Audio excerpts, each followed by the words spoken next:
Hello guys, क्या हालचाल। मैं हूँ दिवाकर वशिष्ठ। और आज जो सवाल आया है वो है, क्या मंदिर में जाना जरूरी है या ईश्वर हर जगह है? Is visiting a temple necessary और is God everywhere? Is God everywhere. सबसे पहले ये सवाल नहीं उठना चाहिए कि भगवान मतलब क्या है ना। क्या हम क्रिएटर गॉड की बात कर रहे हैं, जिसने ये दुनिया बनाई है ना, जिसने हमें बनाया, जिसकी वजह से पूरा संसार है? क्या वो है भगवान? और अगर वो भगवान है तो क्या लगता है वो कौन होंगे? कहीं प्रकृति तो नहीं है वो, क्योंकि हम प्रकृति से ही बने हैं ना यार। हमारा बॉडी देख लो आप, उन सेम ही तत्व है सब में। उन तत्वों से बने हैं। वो तत्व किससे? प्रकृति के तत्व है। मतलब ऐसा तो नहीं है ना कि ये एटम मेरा है, ये सेल मेरा है, ये पानी मेरा है। मतलब मान लो बॉटल से पानी पी रहा है कोई, बॉडी मैक्सिमम तो पानी है, पानी पी रहा है कोई, और फिर जब पानी बॉटल में था तब वो मैं नहीं था, है ना। फिर जब अपना पानी अंदर चला गया तो वो मैं हो गया, जब वो निकल गया फिर मैं नहीं रहा। ऐसा तो नहीं होता ना यार। तो जो तत्व हैं वो सभी के हैं, है ना। और वो किसके हैं? और क्योंकि सभी के हैं तो किसी एक के नहीं है ना। वो इंसानों के हैं, ना वो जानवरों के, ना पौधों के हैं। सबके हैं। वो सबका जो ग्रुप होता है उसको हम बोलते हैं प्रकृति, है ना, नेचर। तो क्या प्रकृति गॉड है? बिल्कुल। मतलब आप देखो तो हमारे हिंदू फिलोसफी में माँ दुर्गा की बात होती है।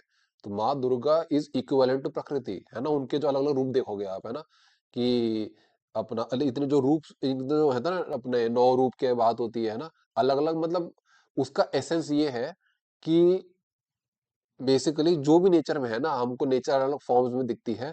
जो भी हमको अलग अलग अपने सेंसेस के थ्रू जैसे जैसे अलग अलग प्रतीकों के फॉर्म में जो दिखती है, वो सब प्रकृति ही है ना। वो सब एक ही है, एक ही के अलग अलग रूप है।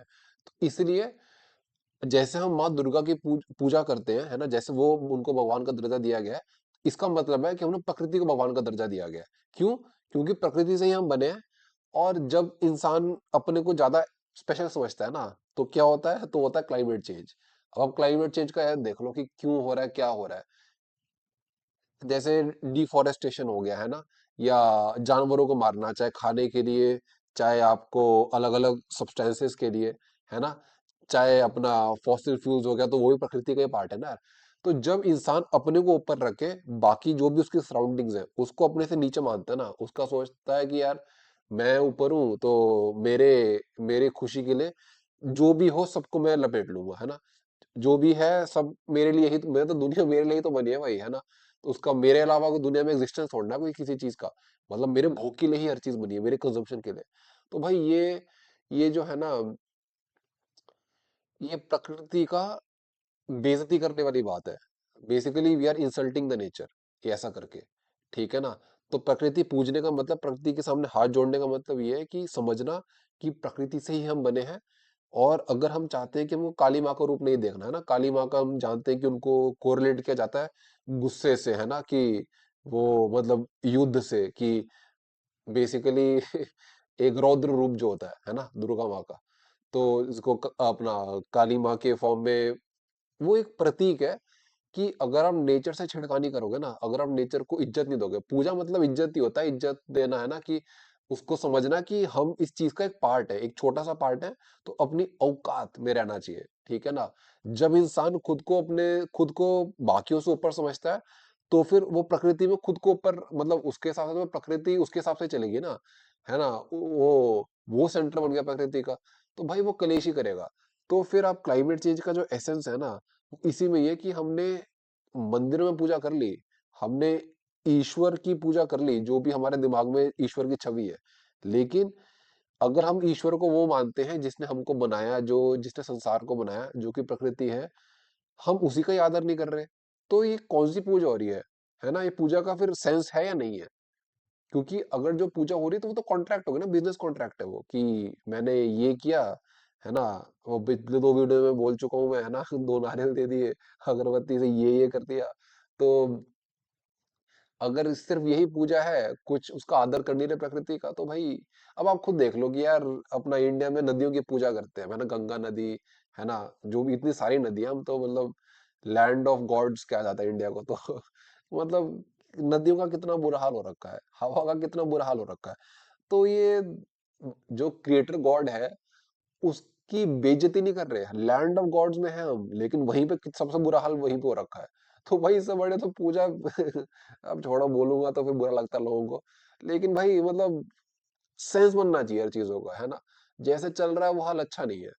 तो भगवान, अब आप खुद बताओ कि अगर प्रकृति, अगर क्रिएटर गॉड है, मतलब जो अगर गॉड का डेफिनेशन वो है कि जिसने बनाया मतलब क्रिएटर गॉड, तो हर जगह ही नहीं हुआ फिर, क्योंकि प्रकृति तो हर जगह ही है ना। मतलब जहां देखो प्रकृति का ही पार्ट है। और जिसको हम सस्टेनेबिलिटी कहते हैं कि बैलेंस में होनी चाहिए हर चीज, है ना, कि इंसान, जानवर, पेड़ पौधे, है ना, हर चीज जो भी दुनिया में है वो एक बैलेंस में रहेगी तब सही है। लेकिन अभी क्या आपको दिख रहा है कि इंसानों की पॉपुलेशन बढ़ती जा रही है, और अपना सॉइल के बेस पे, प्लांट्स बेस पे, मतलब कर दिया, मतलब बेड़ा गर्क हो चुका है, ठीक है। एनिमल्स की काफी स्पीशीज हैं जो एक्सटिंक्ट जा रही है बहुत ही कम फ्रेम ऑफ टाइम में। मतलब आप देखते हो कि एक्सटिंक्शन रेट्स इतने बढ़ गए हैं। एक्सटिंक्शन मतलब ऐसा नहीं है कि वो थोड़े बहुत मर गए, एक्सटिंक्शन मतलब कि कुछ ऐसी प्रजाति हैं जो कभी लौट के आएंगी ही नहीं, और ये बढ़ता ही जा रहा है समय के साथ, ठीक है। तो भाई तो ये तो मतलब बोलते भी दुख हो रहा है, क्योंकि ये अपने ही पैर पे कुल्हाड़ी मारने वाली बात है। ये काली माँ को बुलावा देने वाली बात है कि भले तुम उनकी पूजा करो ना करो, वो तुम्हें दर्शन देने आ रही है। ये फिक्स है भाई, है ना। तो और उनका दर्शन कैसे होगा, क्लाइमेट चेंज का जो होता है ना ये रिजल्ट, क्योंकि अभी तो क्लाइमेट चेंज का मतलब हम समझ रहे हैं कि हमने गंद मचा दिया है, अपना अर्थ सहता रहेगा। अर्थ भी तो जवाब देगा ना कभी, कि एक हर चीज का एक वो होती है ना, हर चीज की एक लिमिट होती है। तो जब पानी सर से ऊपर निकल जाता है तो फिर उसका जवाब मिलता है। तो जो जवाब होगा ना उसको समझना कि वो काली माँ हमको हेलो बोलने आई है ना। तो फिर करना उनसे चैट, ठीक है। तो फिर अब तो समझ आ गया कि गॉड इज एवरीवेयर। और फिर ये भी पूछा कि क्या मंदिर जाना जरूरी है ना, is visiting a temple necessary. तो ये तो यार it depends on person to person, कि जैसे अगर आप अपना दिमाग शांत है, आपका मेडिटेशन करते हो, आपको समझ आता है कि भगवान मतलब क्या, तो फिर आप कहीं भी बैठो, मतलब मंदिर को बस समझाने के लिए कह रहा हूँ कि मंदिर को समझ लो कि मन के अंदर, ठीक है ना, कि मन के अंदर जो गेम चल रहा है ना, वो अगर गॉड के उस पे अलाइन हो गया, गॉड और गॉड का ना, जैसे मैंने बताई कि क्रिएटर गॉड बोला, तो क्रिएटर जैसे लोग जनरली बात करते हैं कि क्रिएटर गॉड है ना, कि जिसने हमको बनाया, जिसने दुनिया बनाई। एक गॉड का दूसरा फॉर्म भी है, वो भी वैसे उससे रिलेट ही करता है। लेकिन गॉड का दूसरा फॉर्म जो मैं कहना चाह रहा हूँ, इसको परमात्मा कहते हैं ना, परम आत्मा। अगर हम आत्मा है तो परमात्मा क्या हुआ, तो जो आपका हायर सेल्फ है, हायर सेल्फ मतलब जो आपका हाईएस्ट पोटेंशियल है, जो एक मार्कर है, जैसे कृष्ण हो गए, शिव हो गए, है ना। और कृष्ण शिव को भी ना कहानियों में अलग अलग बोल दिया जाता है, लेकिन अगर आदमी उस लेवल पे पहुंच गया ना, सोच के लेवल पे, तो कृष्ण, शिवा, राम, कृष्णा सब एक ही है भाई, कोई फर्क नहीं बचता, ठीक है ना। और ये तो मैंने हिंदू फिलोसफी की बात कर दी। बाकी जो जो अलग अलग रिलीजन में जो भी उनका सुप्रीम है, सब वही है, किसी में कोई फर्क नहीं है, ठीक है ना। तो अगर आप परमात्मा वाले सेंस में सोचोगे, तो फिर आपको दिखेगा कि वो तो पॉइंटर है ना, वो एक ऐसा पॉइंटर, वो एक वो मतलब हम एक लाइफ, हमारी एक जर्नी है, और वो एक पॉइंटर है जो पॉसिबिलिटी है कि यार ये भी एक है तरीका लाइफ जीने का, ठीक है। तो वो अगर आप उस सेंस में देखोगे तब भी इट्स एवरीवेयर। और उसका घर कहाँ पे है, मंदिर में, मन के अंदर, है ना। कि मन के अंदर ही तो, क्योंकि सारी दुनिया, सारी जो गेम चल रही है, जो युद्ध चल रहा है, जो धर्म युद्ध चल रहा है, वो दिमाग के अंदर ही चल रहा है, मन के अंदर ही चल रहा है ना। तो विजिटिंग अ टेम्पल, मन के अंदर झांकना जरूरी है नहीं है, बिल्कुल जरूरी है, क्योंकि मन के अंदर झांकोगे, सेल्फ इंट्रोस्पेक्ट करोगे, तभी तो पता लगेगा ना कि कितने कितने कलेश मच रखे हैं, क्या बेड़ा गर्क हो रखा है, ठीक है। और तभी तो उसका सोल्यूशन निकलेगा। तो फिर हमको पॉइंटर है भगवान, है ना। तो और फिर हमारे मन के अंदर हमको स्थिति दिख रही है अपनी कैसी है, तो उस पर सुधार करेंगे, उस पर काम करेंगे, कर्म करेंगे, है ना। तो visiting a temple in that sense is super necessary. लेकिन अगर हमने टेम्पल बस वो है कि जो हमारे जो ट्रेडिशनल भाषा में जो है ना, जो मंदिर होते हैं जिनके हम जिनमें मूर्तियां होती हैं और जिनको पूजा जाता है, वो भी उसका भी मतलब, काफी लोग तो कहते हैं कि सत्संग की जगह है। सत्संग मतलब है ना कि एक टाइप के सोच के लोग मिलते हैं, है ना, अपने गप मारते हैं, फिर पूजा पाठ करते हैं, भजन कीर्तन करते हैं।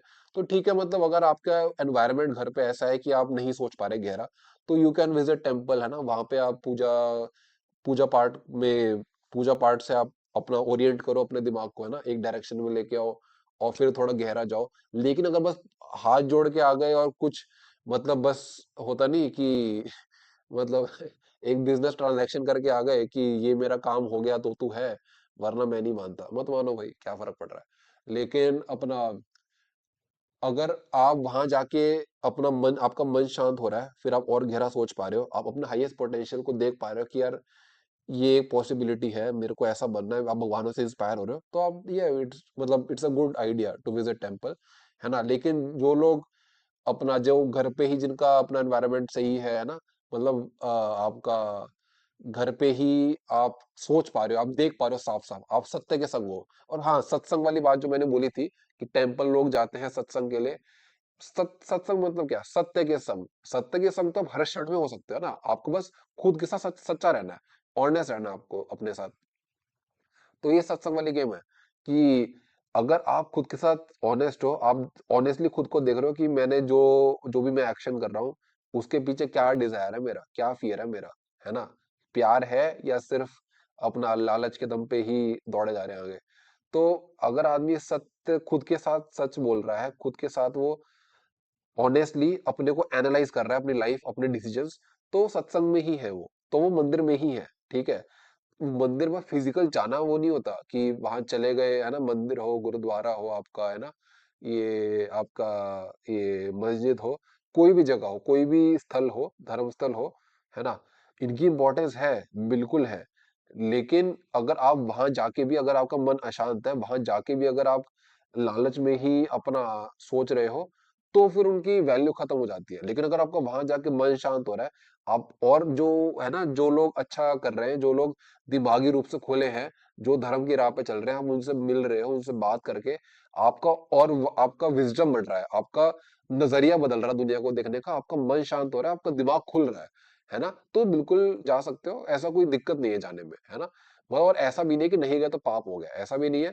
लेकिन जाके अगर हाँ, अगर आप जाके भी अपने ही लालचों को और एम्पलीफाई कर रहे हो और बढ़ा रहे हो, तो वो पाप है भाई, है ना।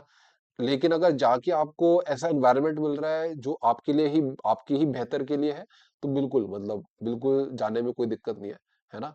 वहां पे और अच्छे लोग मिल सकते हैं, वहां पे आपका और ज्ञान बढ़ सकता है, तो इट्स फाइन। ठीक है ना। और जो नहीं जा पा रहा, जो खुद के साथ सच्चा है ना, और जो अपना ही अपने से सच बोल रहा है, धर्म के रास्ते पे चलने की कोशिश कर रहा है, वो उसको मतलब वो मंदिर में, सो वो मंदिर की पूजा कर रहा है ना। भले ही लगे ना किसी को बाहर से, लेकिन वो कर रहा है। ठीक है ना। और मतलब मूर्तियों का अपना सेंस है कि मूर्ति को जैसे आपने कोई फिजिकल आपके दिमाग में एक इमेज है, कृष्ण की मूर्ति है, तो आपने मूर्ति को देखा है ना, कृष्ण की पिक्चर आपके दिमाग में, मूर्ति देखते ही आपका कृष्ण को लेके जो भी है दिमाग में, जो भी आपके स्टोरी है, वो स्टोरी आपके दिमाग में घूमेगी, और फिर आप इंस्पायर होगे उस चीज से, है ना। और फिर आप सोचोगे कि मुझे भी कुछ ऐसा करना है, तो फिर उसका सेंस है। लेकिन अगर मूर्ति को देख के बस यही है कि अपना 100 रुपए चढ़ाया और बोला कि देखो अगले हफ्ते मेरा है एग्जाम, ठीक है भैया, मैं मेरे को पास करा दो, ये सामने है अमूल की दुकान, दूध चढ़ाऊंगा डेली, ठीक है, मिठाई मिठाई खिलवाऊंगा, भंडारे कर दूंगा। तो ये जो ट्रांजैक्शन है ना, ये ये क्या बोलूं मैं, मतलब मैं चाहता नहीं कि कुछ ऐसा बोल दूं कि जिससे लोगों को ज्यादा बुरा लगे, लेकिन वो ये समझ लो कि बिजनेस है वो, ठीक है ना। उसमें उसमें धर्म भक्ति वक्ति नहीं है, ठीक है। बल्कि आइडिया तो होना चाहिए कि आप ये देखो कि कृष्णा से, अगर कृष्णा की मूर्ति के सामने झुक रहे हो, तो उनकी लाइफ का अगर स्टोरी जो दिमाग में चल रही है, देखो कि क्या कंट्रीब्यूशन था उनका, क्या मतलब क्यों भगवान का दर्जा दिया गया उनको, है ना। वैसा अगर हम अपनी लाइफ में उनसे जो उनके जो गुण हैं वो अपनी लाइफ में अगर उतारे, तो फिर देखो सक्सेस फेलियर तो अपने हाथ में नहीं है ना, चीजें तो होती रहती है जिंदगी में, और वो होती ही रहेंगी कुछ भी कर लो। तो वो ये कि फिर आप अगर कृष्ण की फिलोसफी आपके साथ है ना, तो आप अंदर की दुनिया जीत जाओगे, क्योंकि अंदर की दुनिया ज्यादा बड़ी दुनिया है, बाहर की फिर भी छोटी है, ठीक है ना। तो बाहर तो चीजें चलती रहेंगी, लेकिन उसको उससे कैसे रिएक्ट करना, उसको कैसे लाइफ में उतारना है, आप धर्म युद्ध के विजेता बन जाओगे। और धर्म युद्ध सबसे बड़ा युद्ध है, ठीक है ना। ये धर्म युद्ध मतलब हमारे अंदर जो गेम चलता रहता है, वो सॉर्टेड है, तो बाहर की दुनिया अपने आप सॉर्ट हो जाएगी, है ना। और बाहर फिर जो भी होगा सब मंजूर है, ठीक है ना। तो यही था मेरा जवाब इस क्वेश्चन के लिए कि क्या मंदिर में जाना जरूरी है या ईश्वर हर जगह है ना। तो इट्स अप टू यू, समझ सही होनी चाहिए, है ना। धर्म की समझ होनी चाहिए, धर्म जो बताया नहीं था कि जीवन जीने के तरीके का ही नाम धर्म है। तो धर्म समझ में आ रखा है ना। पूजा का मतलब, टेम्पल का मतलब, गॉड का मतलब अगर क्लियर है, तो फिर भाई मतलब जाओ नहीं जाओ, तुम सही रास्ते पे ही हो फिर। ठीक है ना? तो यही था मेरे तरफ से आज। और बस I will see you in the next video and have a very good day. Bye bye.